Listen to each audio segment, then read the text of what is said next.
Um, I'm not going to present any conclusions. I'm certainly not going to present any rigid opinions, contrary to popular perception of me. I'm just trying to throw a few questions open. I see a few familiar faces. That's my junior from law school, Nishid, who's here. Hi. I'm going to try and present a few questions in the hope that even if you don't agree with my conclusions on those questions, at the very least, these questions will take you to conclusions which were different from the ones you previously held. That is the hope. A shift in the position that everybody holds is what I push for as much as possible, in the right direction, pun intended. So on the subject, why is it that I have chosen to focus on this particular subject of the last 4 or 5 years? Because I think the understanding of the Constitution, both among practitioners and people who speak frequently of constitutionalism, has been hijacked and straitjacketed because of ideological positions. Having said that, I don't want to blame anyone for the ideological positions they hold, because I don't think there's any person who is ideologically neutral. If at all they are neutral, they are apathetic because they're not interested. But if they do take an interest, by and large, they're bound to tilt one way or the other. The degree of tilt may be different from person to person, but the tilt nevertheless exists. So that's one reason that I have never ever put up a facade of neutrality. I'd rather place my position up front with the hope that I have enough ammunition to back it up with facts, logic, reason, and rhetoric wherever necessary, sarcasm wherever necessary. And then leave it to the public or the audience to draw their own conclusions. Mulyankan aap karte rahiye, whether it's right or wrong, but my job is to basically put forth my position. So I don't blame or hold anyone responsible for lack of neutrality. I would always blame someone who's hypocritical, not for an ideological position at all. And I say this with a lot of respect, I do not agree with almost any position, almost being the operative word, not any, almost any position held by my intellectual, or let's say my ideological counterparts from the other side. But I deeply and grudgingly admire their conviction and the fact that they hold on to it. Not that I would judge them if they were to gradually evolve in their positions, but it has to be an evolution. It shouldn't be a change as a consequence of the change in political winds. And if somebody changes that, then I lose respect for the person immediately. At the very least for their positions. And I don't take their positions as seriously that I used to before. On this subject, what I've tried to do is to establish a link, firstly, between the journey of the civilization and this synthetic document. I don't call it an organic document, this synthetic document called the Constitution. Why do I call it a synthetic document? Because if you were to believe that culture and religion are organic,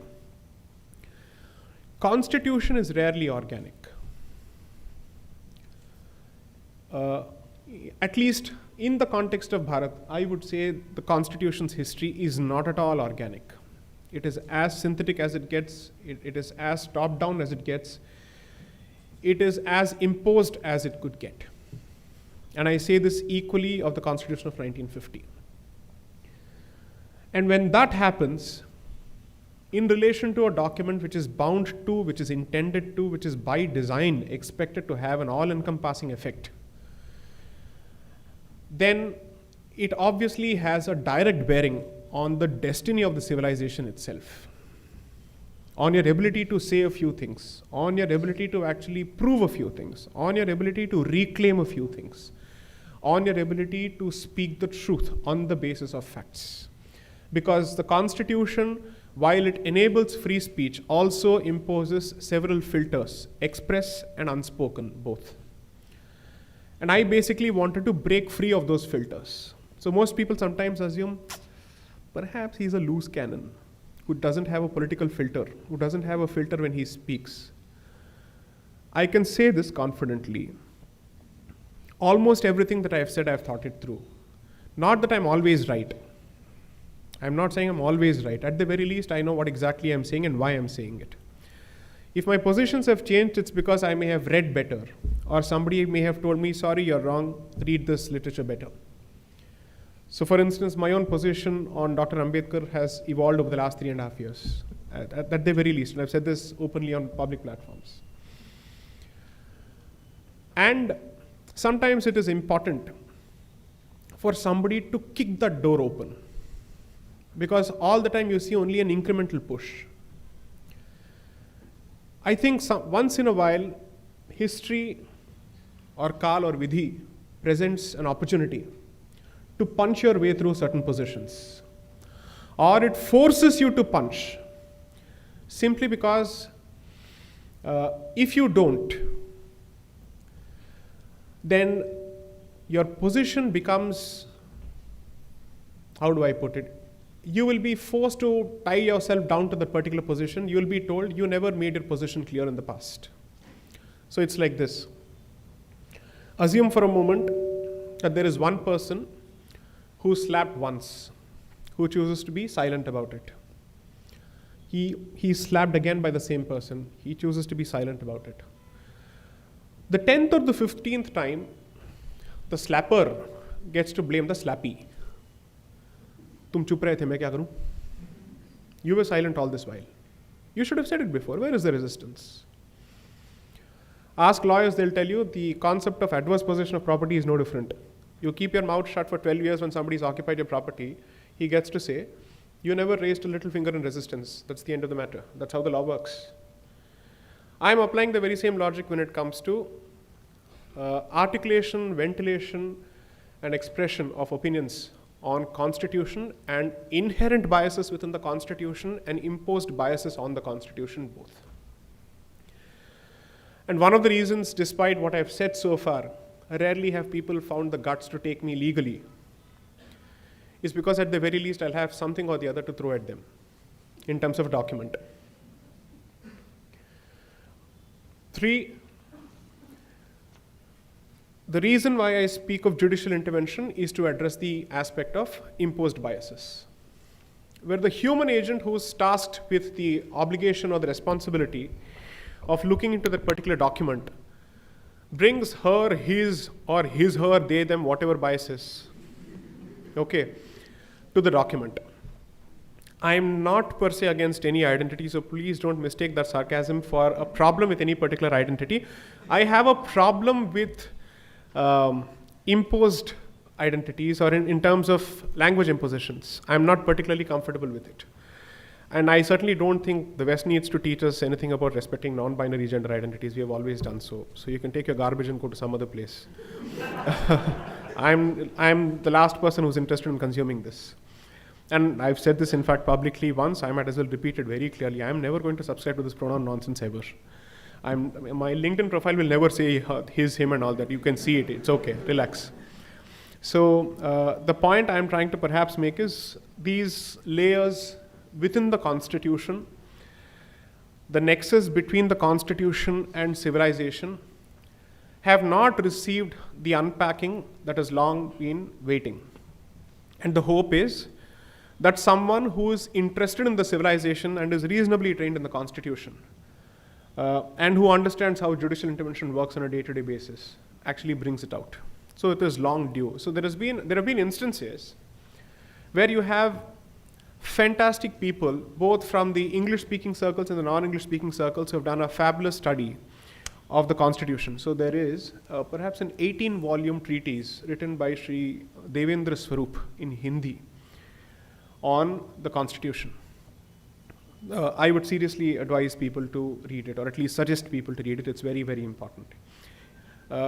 It's a very native perspective, and therefore warrants mandatory reading. That's one.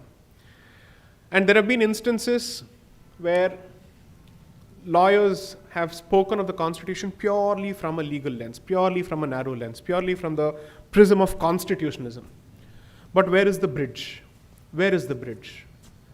And that bridge is needed to be built as quickly as possible, because people actually underestimate the impact that the Constitution, the judgments of the Supreme Court have had on positions in media, positions in public discourse, and then education system, and our own ability to conduct our discussions in private conversations. It has that granular effect right down to private conversations. I've seen so many people spout this utterly idiotic, ignorant statement that we are a secular country. I said, no, we are not a secular country. Secularism, at best, is an imposition on the state, not on the society. When you speak of the country, it is state plus society. You don't say that. You have to separate both. That obligation is cast on the state, it is not on the society. How can you actually be a secular country with Article 25 and 26 recognizing a right to practice your religion? How is that even possible? But when these kind of statements are passed off, what does it mean? That our understanding of a certain constitutional value or perceived constitutional value is percolated down to our private conversations to the extent that it stifles your ability to assert your own private identity. How is that even possible? That was the last thing the Constitution was meant to do. The Constitution was never meant to replace our religions with Constitution as the religion. I'm sorry, that was not even Dr. Ambedkar's vision. So why is this becoming the new religion at all? It is at best a document of administration. It is at best a document of giving us a certain sense of direction. But it can't be the be-all and end-all. There is this, how many people have heard of Nicholas Nassim Taleb? Okay, the Prime Minister recently had an opportunity to meet him in the United States. But independent of his good fortune that the stars aligned that he met Modi ji, the fact is that the man is one of the finest living brains. I would certainly call him a certified living genius, not because he comes from the West, not for that, but because he really has understood the deep relationship between probability, life and whatnot. It makes for fantastic reading. His understanding of this creature, organic creature called society is brilliant. So read his books, particularly this book called Anti-Fragile and all that. You should read it. You should certainly read it. Ask him, anybody who makes an argument with him on the basis of the Constitution, he starts with, "You're a fool, I don't wish to talk with you." Because he says, are you really going to make an argument on the basis of a Constitution? Don't. Because history is always beyond Constitution. History will continue to take its course, regardless of the Constitution. After all, this is not the first constitution that we have had. We have had constitutions since 1919. We have had constitutions even before, in some way or the other, by way of a governing document. Has that stopped history? Did it stop the partition? Did it stop law and order? Did it stop genocide in every possible sense? It did not. So what are we really talking about? So the one thing that I'm certainly trying to do is to break the fetter inside people's head that you're not going to be bound by the Constitution when you think. That is not the same as asking you to disrespect law and order, disrespect the system. No, they are different. I am not asking people to violate the Constitution. I am only telling people, at least when you think, don't be limited by the Constitution, because a document which has been amended over 100 times clearly is not it's not immutable. If the document is capable of being amended, and surely we don't believe that each of these amendments were actually driven by altruism, do we? No. Each of these amendments were actually to cater to the dispensation in power. The very first amendment was to facilitate the gagging of free speech of the critics of Pandit Sri Jawaharlal Nehru. That is the reality of it. Because he didn't want the communists to actually criticize his land reforms. That's why he brought it in the first place. That is the first amendment which should have been challenged in the court of law in a writ petition that has still not been challenged. The number of restrictions and the scope of restrictions on free speech that were introduced after the coming into the force of the Constitution under Article 19.2, or rather 19.6, and on whose advice did he do it? He did it with the advice of the lawyer of the government. Who was the lawyer of the government? The framer of the Constitution, Dr. Ambedkar.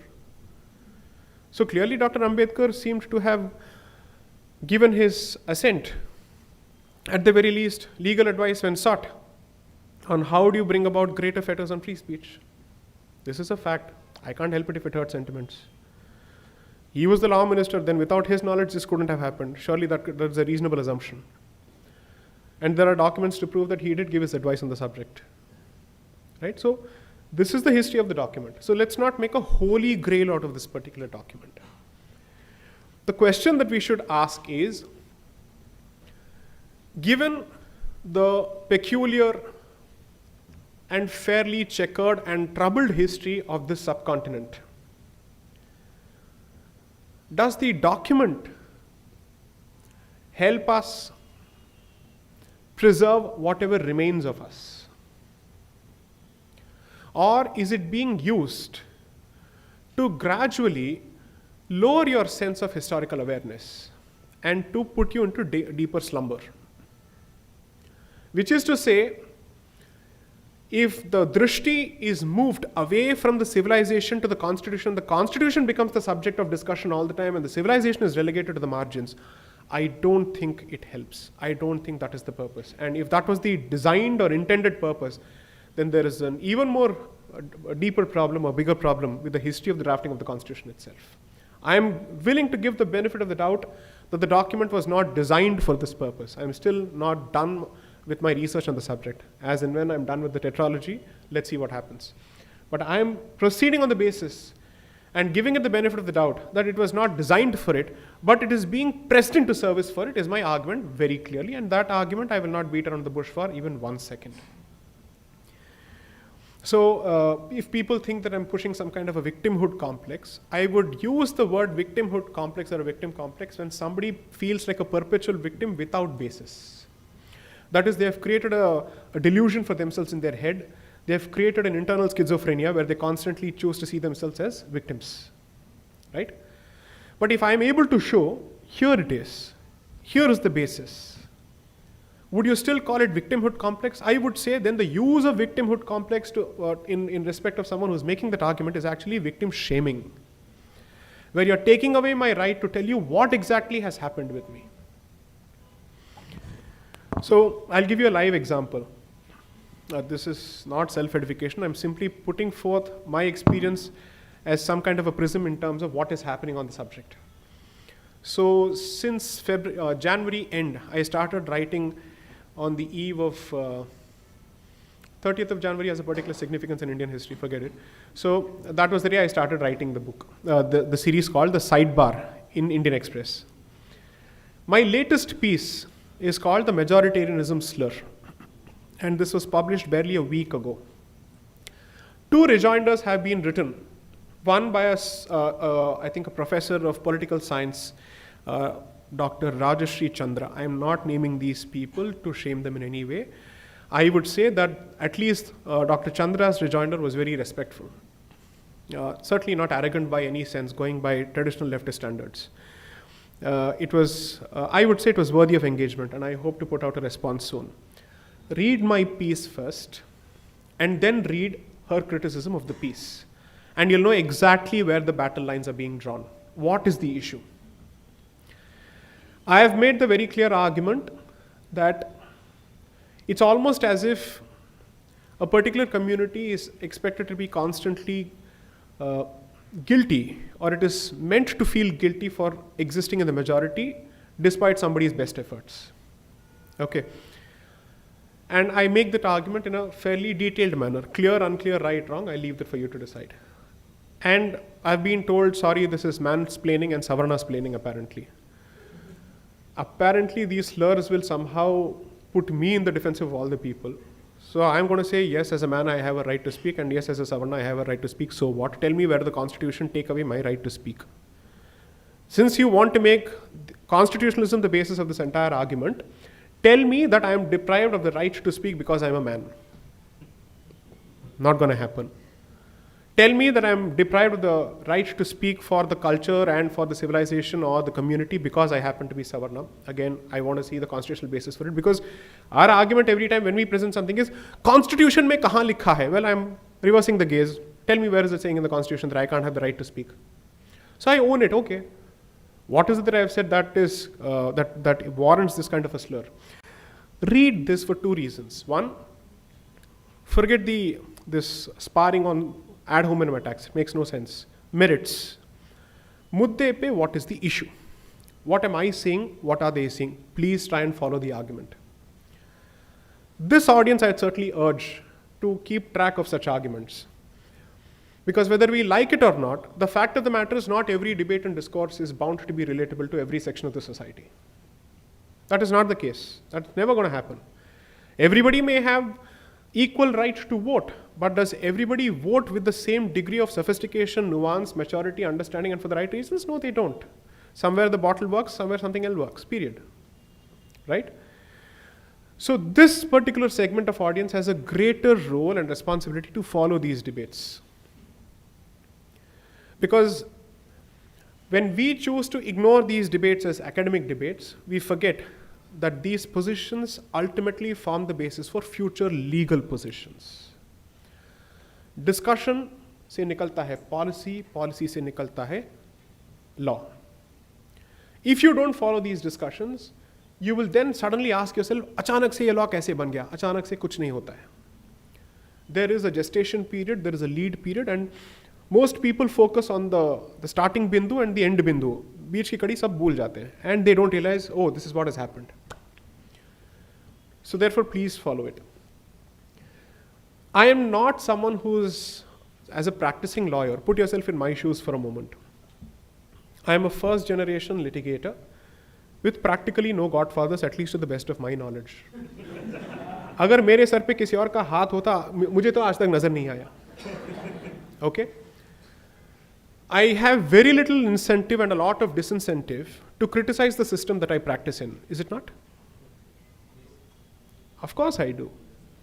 Because everybody who sits there is a human being, and human beings hold grudges. They don't, do they?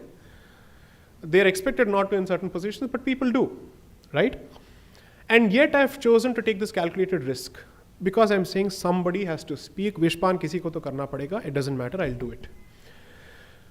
And also because I certainly believe that every system has people who are introspective. The degree may differ from system to system, from ecosystem to ecosystem, but I believe every system at least has a segment of people who are willing to engage, to understand where the position is coming from, and not just be dismissive of it. So if I, in my position, choose to, I would not say criticize, critique the system where necessary, criticize the system where it is certainly necessary. Surely I'm not doing this in the hope, because you see, okay, let's take this to the most practical consequence possible.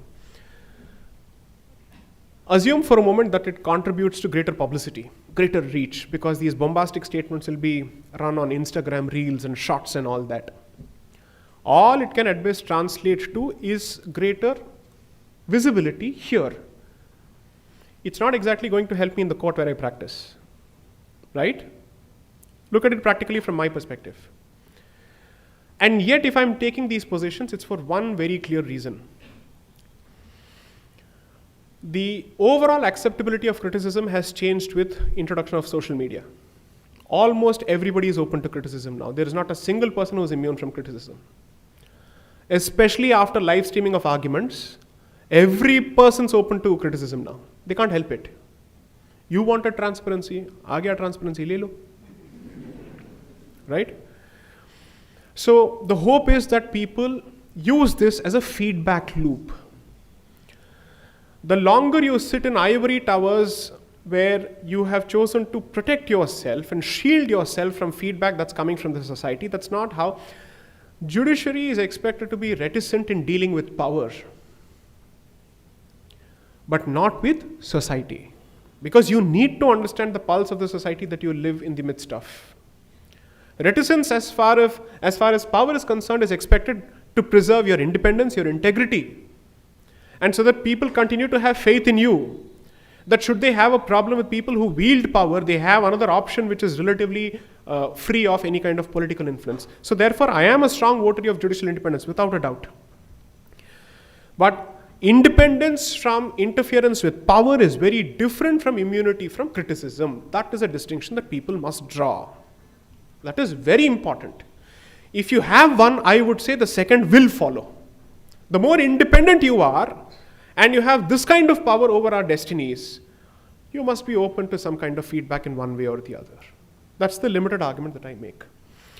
And therefore, the confluence of these three concepts is the big picture thesis which is going to occupy me at least until 25-26. By the time I'm done with the series, hopefully I should be done with it. And then what I've done is I've sown what they call in the coding language Easter eggs in each of these books, which will hopefully explode into multiple spin-offs on each subtopic. So this is more or less like a master template of the broad position that I wish to take and then I'll dig deep into each of it. So what is happening right now is the crafting of a horizontal document for future verticals. So I'm just giving you the master template in terms of why is it that I've chosen to focus on this particular topic. That's all I have to say by way of a monologue. Please feel free to come after me. And I will take it from here. Please go on.